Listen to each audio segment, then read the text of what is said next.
The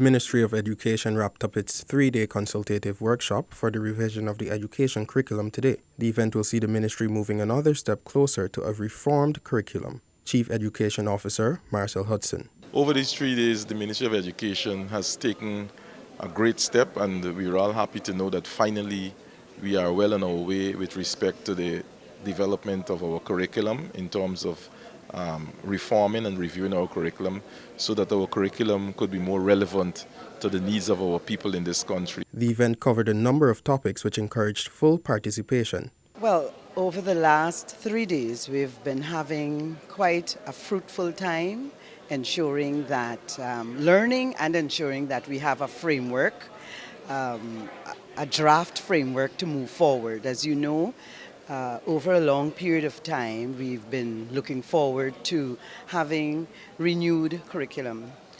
Our curriculum is dated, and we need a new vibrant living curriculum to suit the future and to suit what is happening at this time. The workshop over the last 3 days has been very timely and succinct workshop. It is about developing a framework for a curriculum, and I think that it covers all the main issues that we want to cover as educators. This workshop is designed to assist the development of a curriculum framework document. It's very interactive, and it pulls out a lot of the participants' experiences along with the guidance of the facilitators to help in that design process. Well, I think by and large it's been a very successful experience.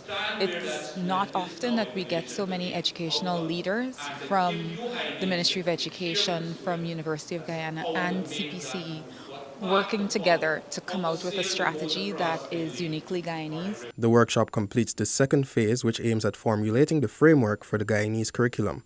The first phase involved consultation with stakeholders, which will continue, and the third will involve the writing of the curriculum. The curriculum hasn't been reformed since 1976, and these steps taken are considered timely. Reporting for InfoHub, Stefan Gabriel.